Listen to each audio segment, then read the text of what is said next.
Right. ప్రస్తుతం మనతో మాట్లాడేందుకు అరెస్ట్ అయినటువంటి మాజీ మంత్రి హరీష్ రావు గారు ఫోన్ లైన్లో ఉన్నారు. హరీష్ రావు గారు నమస్తే అండి. హరీష్ రావు గారు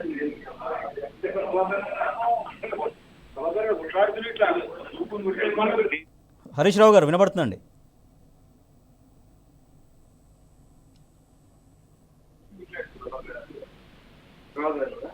తెలంగాణలో ఒక ఎమర్జెన్సీ పాలన సాగుతోంది అంటూ బీఆర్ఎస్ పార్టీ మండిపడుతోంది. తమ నాయకుల్ని ఎందుకు అరెస్ట్ చేశారని ప్రశ్నిస్తోంది. ప్రస్తుతం మనతో మాట్లాడేందుకు వాళ్ళ ఉదయం పాడి కౌశిక్ రెడ్డి ఇంటి దగ్గర అక్రమంగా అరెస్ట్ అయినటువంటి మాజీ మంత్రి హరీష్ రావు గారు ఫోన్లో ఉన్నారు. హరీష్ రావు గారు నమస్తే అండి. నమస్తే అండి. అయితే మిమ్మల్ని ఉదయం ఎట్లా అరెస్ట్ చేశారో మేము చూసామండి. ఆ ఇంట్లో నుంచి ఎట్లా బలవంతంగా కిందికి లాక్కొచ్చారో చూసాం. వెహికల్ ఎంత బలవంతంగా కూర్చోబెట్టారో మేము చూసాం, అందరూ చూశారు. సో ఎందుకు ఈ అరెస్టుకు కారణం ఏం చెప్తున్నారు? మీరు మాట్లాడుతున్నప్పుడు పోలీసు అధికారులు ఏమంటున్నారు? రాష్ట్రంలో ప్రజాస్వామ్యం అనేది లేకుండా పోయింది. ఆనాటి ఇందిరమ్మ ఎమర్జెన్సీ రాజ్యాన్ని తలపించే విధంగా రేవంత్ రెడ్డి గారి పాలన కొనసాగుతుంది. ఇందిరమ్మ రాజ్యం అంటే ఇది పేదల రాజ్యం కాదు, ఇది ఎమర్జెన్సీ రాజ్యం. ఇలా ప్రజాస్వామ్యం అనేది లేదు. ఆనాడు కాంగ్రెస్ పార్టీ మేము 7వ గ్యారంటీగా ప్రజాస్వామ్యము అనే 7వ గ్యారంటీని ప్రజలకు ఇస్తున్నామని చెప్పారు. ప్రశ్నించే హక్కును ఇస్తామని చెప్పారు. నిన్న కౌశిక్ రెడ్డి గారు పోలీస్ స్టేషన్ కు ముందుగా ఫోన్ చేసి అపాయింట్మెంట్ తీసుకొని బంజారాహిల్స్ పోలీస్ స్టేషన్ కు వెళ్లారు. 3ంటికి కౌశిక్ రెడ్డి గారికి అపాయింట్మెంట్ ఇచ్చారు ఏసీపీ గారు. కానీ కౌశిక్ రెడ్డి గారు పోలీస్ స్టేషన్ కి వెళ్ళినప్పుడు పైనుంచి ఆదేశాలు రావడంతో ఏసీపీ గారు పోలీస్ స్టేషన్ నుంచి వెళ్ళిపోయారు. సిఐ గారు పోలీస్ స్టేషన్ నుంచి వెళ్ళిపోతుంటే నేను ఒక ఎమ్మెల్యేను ఒక కంప్లైంట్ ఇవ్వడానికి వచ్చాను, తీసుకొని వెళ్ళండి 1 నిమిషం అని చెప్పి కౌశిక్ రెడ్డి గారు ఆ సిఐ గారికి పిటిషన్ ఇచ్చారు. అయితే ఇలా పిటిషన్ ఇచ్చిన కౌశిక్ రెడ్డిని అరెస్ట్ చేసిండ్రు. యాక్చువల్ గా ఎవరి మీద అయితే మన కౌశిక్ రెడ్డి గారు కంప్లైంట్ ఇచ్చారో ఇంతవరకు ఎఫ్ఐఆర్ నమోదు కాలేదు. కౌశిక్ రెడ్డి గారు నా ఫోన్లు ట్యాప్ అవుతున్నాయి, నా కుటుంబ సభ్యుల ఫోన్లు ట్యాప్ అవుతున్నాయి, రాష్ట్ర ముఖ్యమంత్రి రేవంత్ రెడ్డి, డీజీ ఇంటెలిజెన్స్ శివధర్ రెడ్డి గారు నా ఫోన్లు ట్యాప్ చేస్తున్నారని కంప్లైంట్ ఇచ్చారు. ఎందుకు ఎఫ్ఐఆర్ నమోదు చేయలేదు? ఇప్పటి వరకు ఎఫ్ఐఆర్ ఎందుకు నమోదు కాదు? కౌశిక్ రెడ్డి గారు ఇచ్చిన పిటిషన్ మీద ఎందుకు కేసు బుక్ చేయలేదు? అంటే ముఖ్యమంత్రి గారి మీద పిటిషన్ ఇస్తావు కనుక అని చెప్పి 24 గంటల్లో పిటిషన్ ఇచ్చిన పాపానికి కౌశిక్ రెడ్డి గారు ఇంటికి పోయి తలుపులు బద్దలు కొట్టి అక్రమంగా ఇంట్లో ప్రవేశించి ఇలా కౌశిక్ రెడ్డి గారిని అరెస్ట్ చేశారు. కౌశిక్ రెడ్డి గారి ఫోన్ చేస్తే నేను వెంటనే కౌశిక్ రెడ్డి గారి ఇంటికి వెళ్ళాను. వెళ్లి పోలీసులను అరెస్ట్ వారెంట్ ఉందా అని అడిగితే ఎఫ్ఐఆర్ ఉందండి, అవసరం లేదన్నారు. ఎఫ్ఐఆర్ కాపీ ఇవ్వండి అని నేను అడిగాను. ఎఫ్ఐఆర్ కాపీ ఇవ్వండి అంటే ఎఫ్ఐఆర్ కాపీ నాకు ఇవ్వలేదు.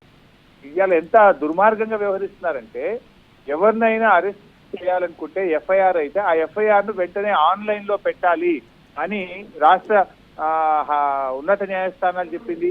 దేశ ఉన్నత న్యాయస్థానం సుప్రీంకోర్టు కూడా చెప్పింది.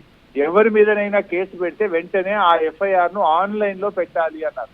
కౌశిక్ రెడ్డి గారి ఎఫ్ఐఆర్ ఇప్పటి వరకు ఆన్లైన్ లేదు, ఈ నిమిషానికి కూడా ఆన్లైన్ లో లేదు. హరీష్ రావు గారు, ఇదే విషయంలో మీ పైన సేమ్ ఫోన్ ట్యాపింగ్ ఆరోపణలపైన నిన్న ఒక వ్యక్తి చక్రధరణ ఒక వ్యక్తి కంప్లైంట్ చేస్తే వెంటనే మీ పైన ఎఫ్ఐఆర్ కూడా మనం చూసాం. అయితే కాసేపటికి హైకోర్టు నుంచి ఒక ఆదేశాలు కూడా వచ్చాయి, ఆల్రెడీ మీ నోటీసులో ఉండి ఉంటాయి, మిమ్మల్ని అరెస్ట్ చేయొద్దు అని పోలీసులకు ఆదేశాలు జారీ. దాంతో పాటుగా ఎవరైతే మీ పైన కంప్లైంట్ చేస్తారో ఆయనకు కూడా నోటీసులు ఇష్యూ చేసింది high court. I will come to that. మొట్టమొదటి ఇలా కౌశిక్ రెడ్డి గారి మీద ఎఫ్ఐఆర్ బుక్ అయితే ఎందుకు ఆన్లైన్ లో పెట్టలేదు, ఎందుకు దాన్ని దాచిపెడుతున్నారు? ఈ నిమిషానికి కూడా ఆన్లైన్ లో ఎఫ్ఐఆర్ ఎందుకు లేదు? అంటే ఇది దేశ సర్వోన్నత న్యాయస్థానము, రాష్ట్ర సర్వోన్నత న్యాయస్థాన ఉత్తర్వులకు విరుద్ధం.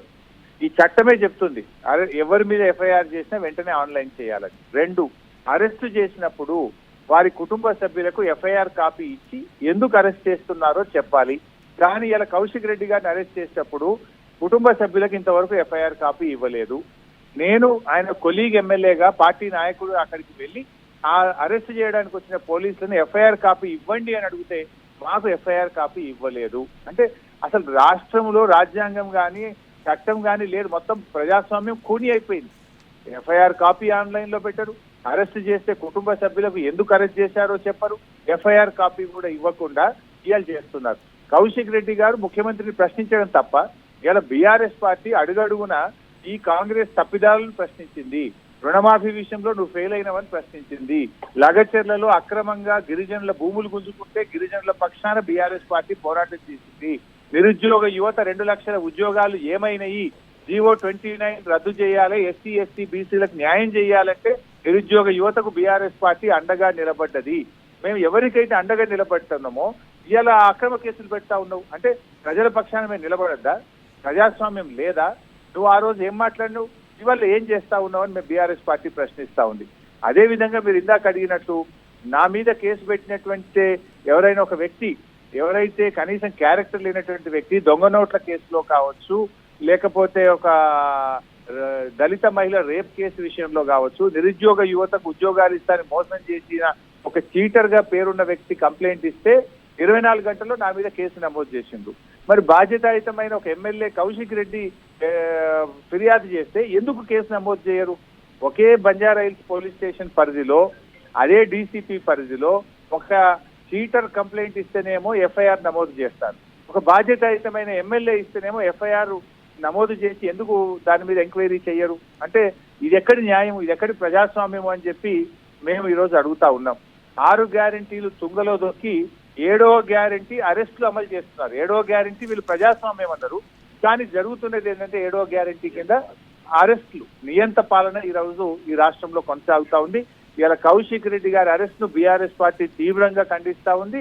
ఇప్పటికైనా కౌశిక్ రెడ్డి గారి యొక్క అరెస్ట్ ను వెంటనే ఆయనను విరమించుకొని బేషరతుగా విడుదల చేయాలని చెప్పి కూడా బీఆర్ఎస్ పార్టీ డిమాండ్ చేస్తుంది. ఇది కౌశిక్ రెడ్డి మీద అరెస్ట్ కాదు, ప్రశ్నించే గొంతు మీద జరుగుతున్న అరెస్టు. ఇది కౌశిక్ రెడ్డి మీద జరుగుతున్న దాడి కాదు, ప్రజాస్వామ్యం మీద జరుగుతున్న దాడి, బీఆర్ఎస్ పార్టీ కార్యకర్తల మీద జరుగుతున్నటువంటి దాడిగా మేము చూస్తా ఉన్నాం. Right. Thank you so much Harish Rao గారు. ఇది కేవలం కౌశిక్ రెడ్డి పైన జరిగిన దాడి కాదు, నిన్న పోలీసులు వ్యవహరించిన తీరు, మొత్తం ప్రజాస్వామ్యం పైన, తర్వాత బీఆర్ఎస్ కార్యకర్తల పైన, ప్రశ్నించే గొంతులపైన జరిగిన దాడిగా అభివర్ణిస్తున్నారు మాజీ మంత్రి హరీష్ రావు. అయితే కౌశిక్ రెడ్డి అరెస్ట్ విషయంలో అట్లీస్ట్ ఎఫ్ఐఆర్ కూడా చూపించలేదు, ఎఫ్ఐఆర్ కుటుంబ సభ్యులకు కూడా చూపించలేదు, కనీసం ఆయన అరెస్ట్ చేసే విషయం కుటుంబ సభ్యులకు కూడా సమాచారం కూడా ఇవ్వకుండా దౌర్జన్యంగా పోలీసులు వచ్చి కౌశిక్ రెడ్డిని అరెస్ట్ చేసే ప్రయత్నం జరిగింది. దాంట్లో భాగంగా కౌశిక్ రెడ్డికి సపోర్ట్గా వెళ్ళినటువంటి మమ్మల్ని కూడా అక్కడ అక్రమంగా అరెస్టు చేశారంటూ మాజీ మంత్రి హరీష్ రావు ఫైర్ అవుతున్నారు. ఎఫ్ఐఆర్ కాపీ చూపించమన్నా చూపించలేదని, తర్వాత ఎఫ్ఐఆర్ అనేది ఆన్లైన్లో పెట్టాలి, 24 అవర్స్ ఎప్పుడైతే గడుస్తుందో ఎఫ్ఐఆర్ అయ్యి వెంటనే ఆన్లైన్లో పెట్టాలి, కానీ ఆన్లైన్లో కూడా ఎఫ్ఐఆర్ పెట్టకుండా మొత్తం రూల్స్కు విరుద్ధంగా ఇక్కడ చట్టం అమలవుతోంది. కేవలం చట్టాన్ని ఉల్లంఘించే కార్యక్రమంలో భాగంగానే చట్టాన్ని పూర్తిగా తుంగలో తొక్కే విధంగానే ఇక్కడ ప్రభుత్వం వ్యవహరిస్తోందంటూ హరీష్ రావు ఆగ్రహం వ్యక్తం చేస్తున్నారు. కనీసం చూపించలేదు ఎఫ్ఐఆర్ కాపీ, అట్లీస్ట్ ఆన్లైన్లో పెట్టలేదు, లేదా కుటుంబ సభ్యులకు కూడా చూపించలేదంటూ హరీష్ రావు ఆగ్రహం వ్యక్తం చేస్తున్నారు. అయితే ప్రభుత్వ తప్పిదాలని మొదటి నుంచి బీఆర్ఎస్ పార్టీ ప్రశ్నిస్తోంది. మా నాయకులపైన కంప్లైంట్ చేస్తున్నారు, కానీ ఒక క్యారెక్టర్ లేని వ్యక్తి, ఒక చీటర్ అయినటువంటి ఒక వ్యక్తి తనపై కేసు పెడితే వెంటనే ఎఫ్ఐఆర్ చేసినటువంటి పోలీసులు, ఒక ప్రజాప్రతినిధిగా ఉన్నటువంటి ఎమ్మెల్యే పోలీస్ స్టేషన్కి వెళ్తే ఎందుకు కంప్లైంట్ తీసుకోలేదు? ఇదేనా ప్రజాపాలన? 7వ గ్యారంటీ అని చెప్పారు, ప్రజాస్వామ్యమైనారు, ప్రజాస్వామ్యాన్ని తుంగలో తొక్కింది కాంగ్రెస్ ప్రభుత్వం అంటూ హరీష్ రావు ఆగ్రహం వ్యక్తం చేస్తూ ఉన్నారు.